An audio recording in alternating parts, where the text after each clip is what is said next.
Can I have a massive round of applause for Selma now?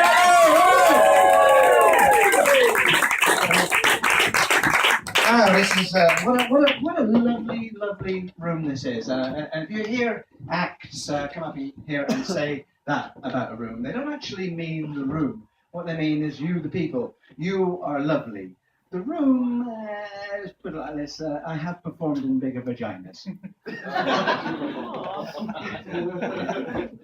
You might have noticed nobody volunteered to come up here first as well. It's not actually the most popular position to be on a comedy night. Going on first is not very popular, but it definitely is the best position at an orgy. Yeah, my name is genuinely Salman Hello, and I'm originally from Sicily. Yay! You wouldn't cheer if you'd been. Anybody here ever been to Sicily? You've been to Sicily? Where did you go? I went to where's that?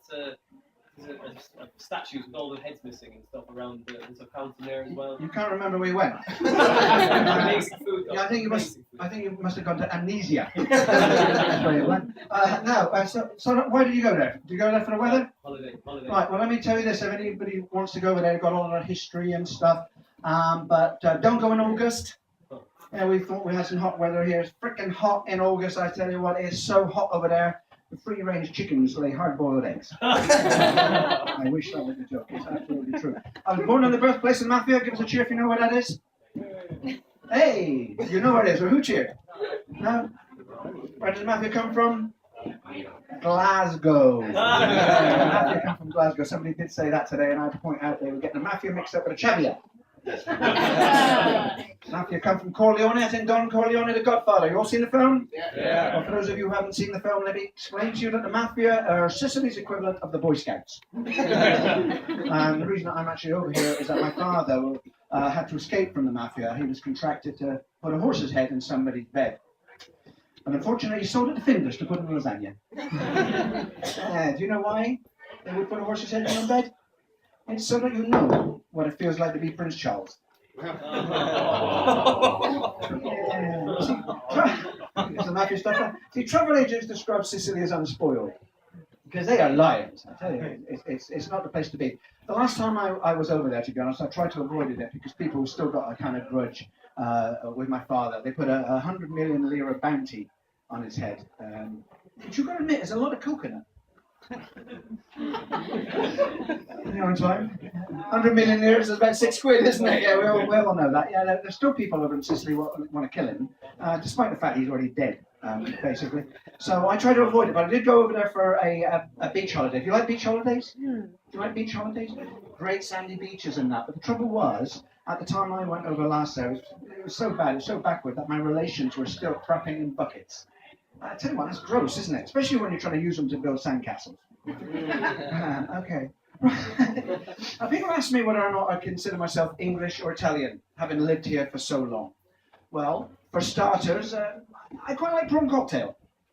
See, if I was Italian, I'd have antipasti, wouldn't I? Now, while we're on that subject, can I just say, please, for the love of God, stop asking if antipasti is married to my Uncle Pasti. Because that is really insensitive. They're divorced.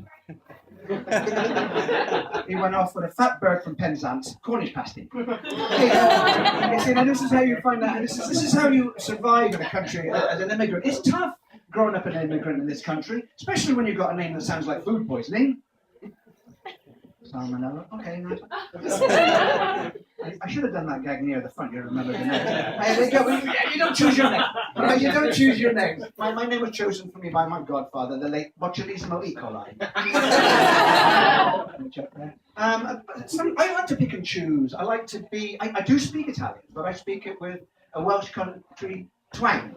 To Italians, I was saying, "Oh, buonasera, come stai, the hearties." The ladies like the Italian accent, don't you, ladies? Yeah, you think it's sexy, don't you? Ladies are often coming up and saying, "Say something sexy, say something naughty in Italian," and I will come out with, "Una volta ho messo un formico la mia orecchia di mia sorella." I say, "What's that?" And I say, "I once put a spider in my sister's ear." That's something naughty. And Italians have got the reputations of being the greatest lovers, haven't they? Historically, Romeo and Juliet were based on real characters, weren't they? Mark Antony wooed Cleopatra, although strictly speaking, of course, she was bit of a slapper, wasn't she, actually? Bet anybody.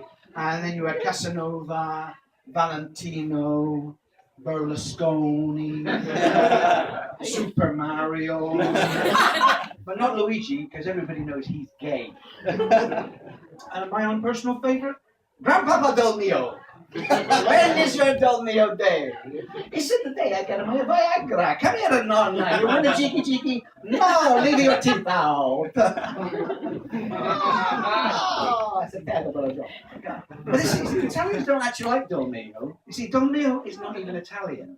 It's a Dutch company. It's made in Holland. So the catchphrase, just like a mom, I used to hub and flub and it's more appropriate, really. Yeah. You have a Del Mio day? I'm guessing that your Del Mio day is when it's on a bog off, isn't it? Buy one, get one free. They like that, the British. We don't have that in Italy. We got Buffo, which is buy one or fuck off. Do you know, time flies when you're having fun, isn't it? I'm already halfway through. I haven't actually been doing comedy very long. I took it up very late in life when I got divorced. After 25 years of marriage, I came home to find my wife in bed with my best friend. My best friend was my dog. Yeah, they were watching Loose Women and she was feeding them chicken-flavoured crisps. I love Loose Women. I love any women. Any single ladies in tonight? Any married slappers? No, I don't care. It's tough at the top, and it's even worse at the bottom down here. I got two kids, one of each, that were the subject of a bitterly fought custody battle. Cost me a fortune, it did. In the end, the judge sided with their mother, and he forced me to take them. He said it was important for a son to have his father's money. When he said his influence, he's never fucking asked me for any influence, I tell you.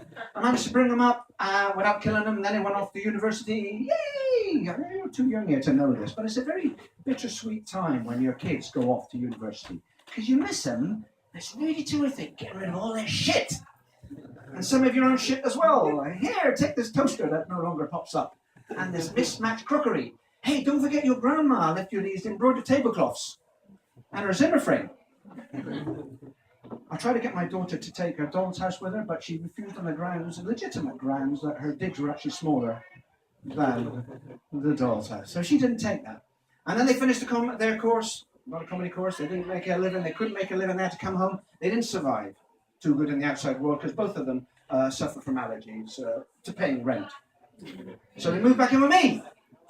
And recently my son started going out with an Olympic sailor. Woo! She's going to Rio. And I figured he's going to move in with her. No! She's freaking moved in with us! And now because we got company, I can't even fart in my own house. I do, but it's those sneaky ones. I said to him, do you think this is fair? Do you think this is fair? I said, you get free rent and regular sex. What do I get? Stomach cramps. And he said to me, life's not fair, Dad. Do you remember when we were growing up, you said to us that if life was fair, you'd be able to buy cat-flavoured rabbit food. And don't you fucking hate it when people quote you back your own shit? Do you know what's really weird? Listening to your kids having sex above you. Because we sleep in bunk beds. Oh, we don't do that. We don't do it. But when I get home late from a gig, we got this arrangement. See, I'm not allowed to go upstairs if Alex is getting it on.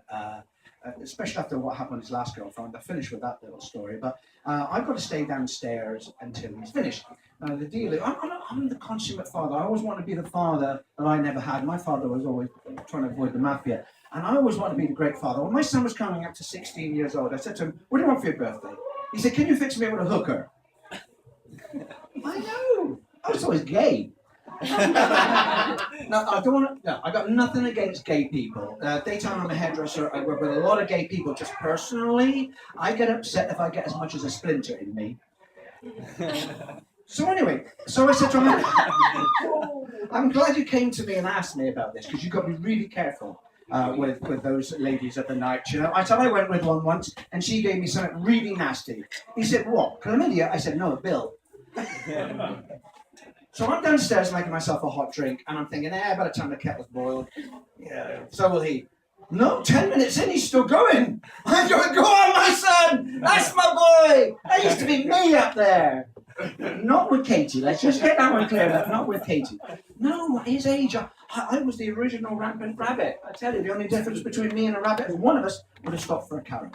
I'm really proud. I'm downstairs cheerleading. I'm going, go, Alex, go, Alex, go. That's me stirring my Horlicks. Go, Alex, go, Alex. I was so proud of him. I nearly shouted out, who's his daddy? I didn't. Right? I didn't. Because of what happened last time, I'm going to leave you with this. His last girlfriend, see, she was one of these noisy ones. I'm upstairs at the other side there. And it's very difficult getting to sleep when your head's being banged against the wall. If you ask Alex, he'll tell you that he's the only guy he knows ever been asked to refrain from having sex because his father's got a headache. So I can't get to sleep. So his last girlfriend, she's one of these noisy ones, a bit like you are, I understand. Oh, yeah. All that going on there. So when she started doing that, I couldn't help. I joined in. I did. She went, and I went, staying alive, staying alive, staying alive. That's my time.